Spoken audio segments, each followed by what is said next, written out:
All right, everyone, thanks so much for joining us again. Today we are interviewing Carrie from Safe Sleeve. Thanks so much for joining us, Carrie. I'm a big fan of the product ever since I was introduced to it probably almost a year ago. And so we decided to reach out to Safe Sleeve to educate all of you a little bit about EMFs and the harmful effects of them and the wonderful product that Safe Sleeve has created to counteract that. So, Carrie, thanks so much for joining us. Why don't you tell everybody a little bit about yourself and the company?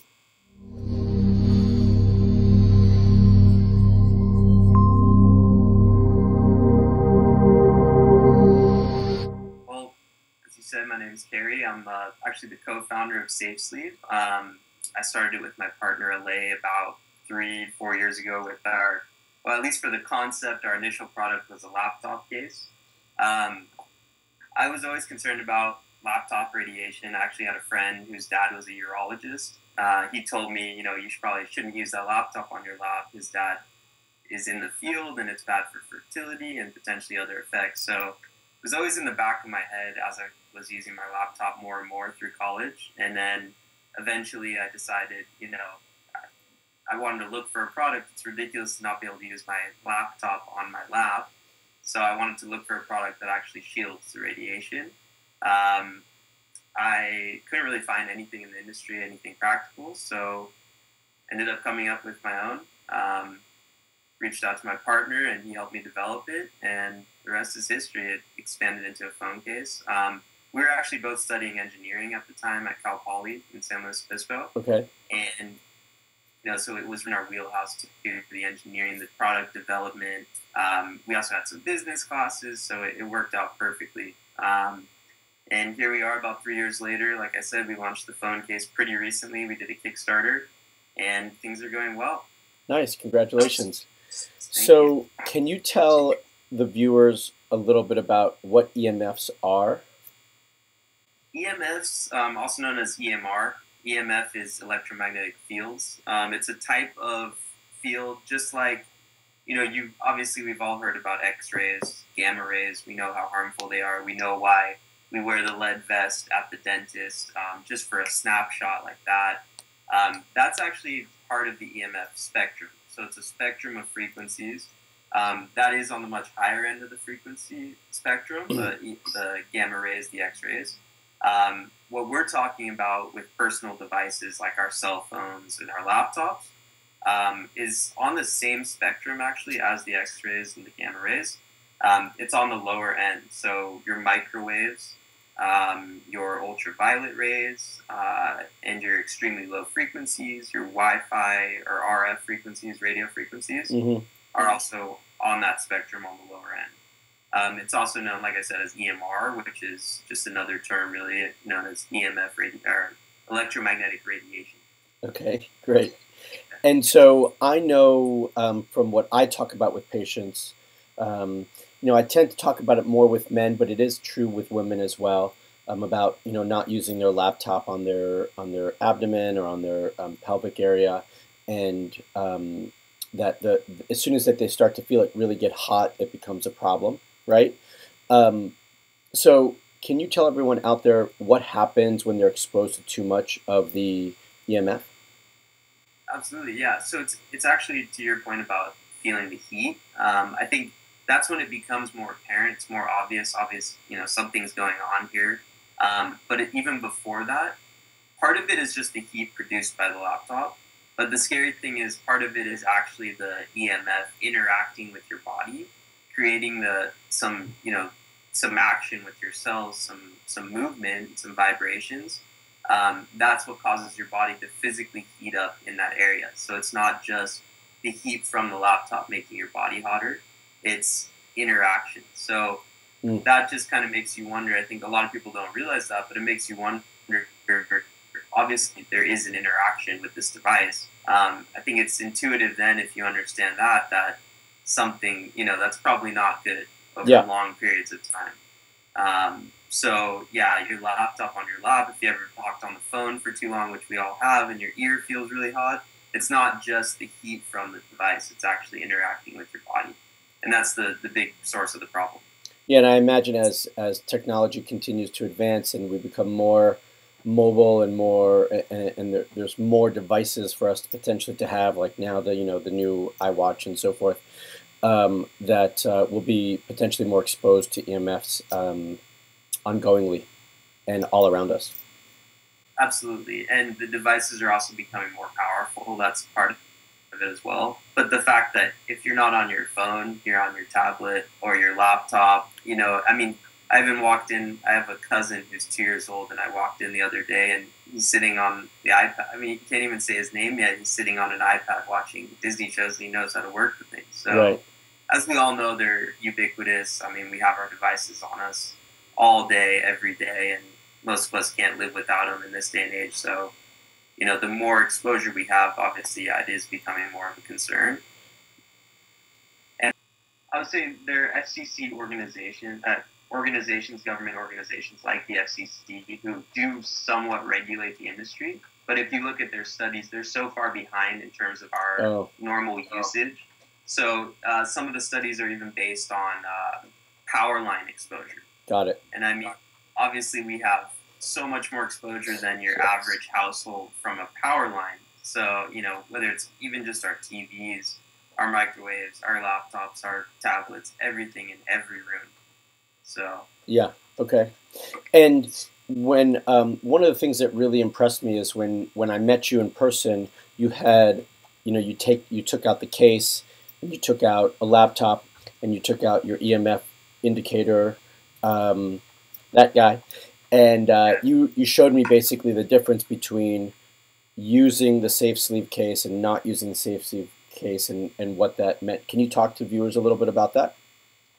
yeah, for sure. So, this is an EMF meter, like you mentioned. You can find this on Amazon. Just Google it. There's plenty of places that sell this exact thing.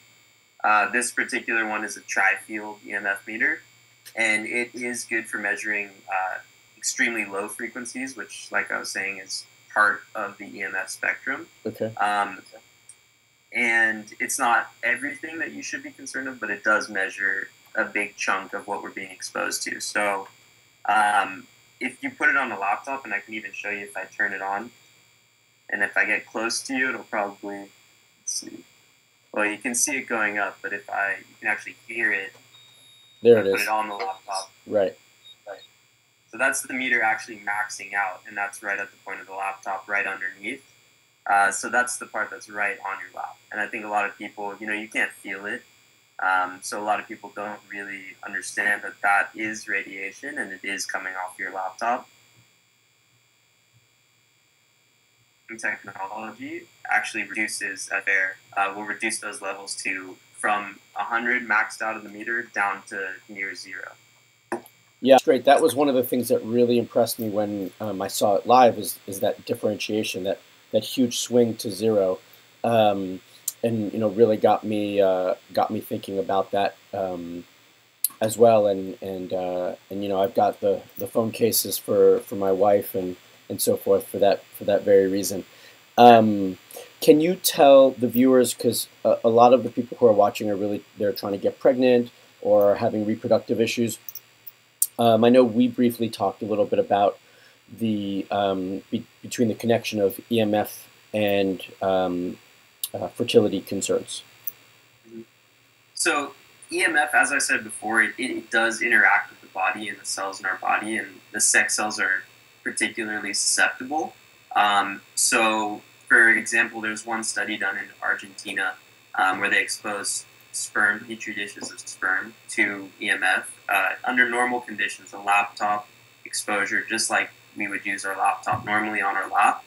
And they showed actually twice as much of the sperm in relation to the control group, which wasn't exposed to the laptop. Twice as much showed a complete, we're dead, showed no motility, as opposed to the control group. And 3 times as much sperm showed DNA fragmentation and, mistakes. So it clearly does have an effect, and that study has been repeated actually at the Cleveland Clinic.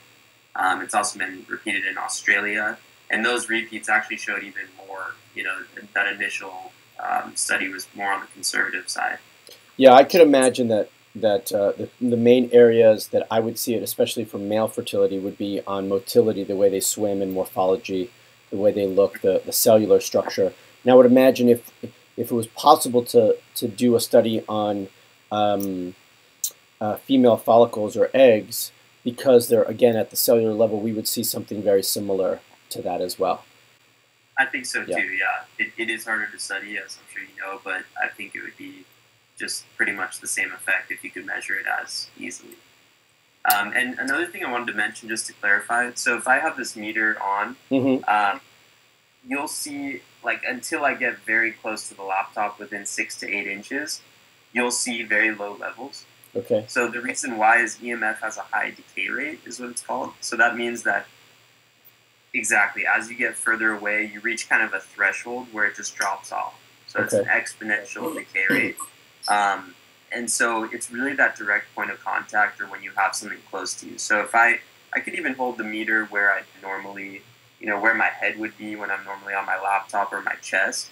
And for the most part, you won't see much. It's just that point that's right on your lap. Yeah, that's why the cell phones are concerned, because they're so close to our bodies, and the laptops are so close, or the tablets are so close to our body. Okay, that makes a lot of sense. That's a good clarification for everybody. Yeah, exactly. And there are still some concerns, obviously, if you sleep with the laptop next to your bed, or the TV's over here and it's switched on, or your digital alarm clock, and there's still some distance. There are kind of ambient levels of EMF, but from what we've seen in our research, it's really that point of direct contact. And that's exactly what we try to reduce with our shielding technology. Okay, great. So, yeah. So right now you guys have two main products, or variations of products, right? The laptop cases and the phone cases. And what sizes or styles do you have each one of those for? The laptop case, it comes in a 13-inch size and a 15-inch size. It's pretty universal. So the laptop goes in this pouch here, and when you want to use it, you actually take the laptop out, and you'll close it up, and you'll put this on your lap, so it becomes a lap desk, and the laptop goes on top. So it's pretty universal in that way. It's pretty much 2 sizes fit most laptops in the 13 to 15-inch range. Okay. And even it goes beyond that too. Some 12-inch and some 16 inches laptops will fit in there. That comes in the black that I just showed you. It also comes in this nice tan material as well. Okay. They're both vegan leather. They're PU, so they're not made from animals. Then the cell phone case we have in just for the iPhone. So we have the iPhone 6 size. We also make them for the iPhone 5 and the iPhone 6 Plus as well. Great. And those come in 3 different colors. We have the gray. Nice. Has a nice teal stitch, teal accent for a little pop. The beige, which has a gold logo right there, and on the back as well. Okay. And we have it in black as well. And then with the phone, they can actually talk on the phone with the case closed, correct? Exactly. Okay. So the way you use it, you get a phone call, and at this point, I'm pretty good. I'll do one hand like that just to open it, answer the phone call, close it up, and then I can talk just like that. So that's actually how you get the shielding benefits, because the shield is in this front panel here. So you talk with it closed. There's no reduction in sound quality. The microphone's on the bottom, so they can hear you on the other end just the same. And when it's in your pocket, you put the shielding side towards you. So whether it's your chest pocket or your pocket in your pants, you just put the shielding side towards you, and it's effectively shielding the radiation away from you. That's great. So how can everyone find you guys? Right now, the best way would be our website, safesleevecases.com. And if you go on there, we have our phone and laptop cases, a little bit more information about EMF, a little bit more about how the cases work, and you can purchase there. Great. And we're going to be raffling off a case, a phone case, size and color of your choice to one lucky winner.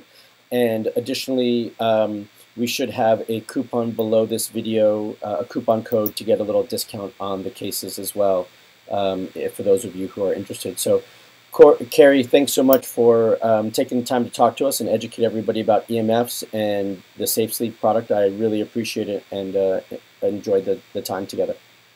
Absolutely. Thank you for having me on. Yeah, absolutely. We'll talk soon. Sounds good, Mark. Thank you. Okay. Hi everyone, I'm Marc Sklar, the fertility expert, and if you want to find out a way to improve your male fertility and your sperm quality, then stay tuned and watch this video on how to cool your balls. Seriously, how to cool your balls, and it works. Thanks so much. Stay tuned.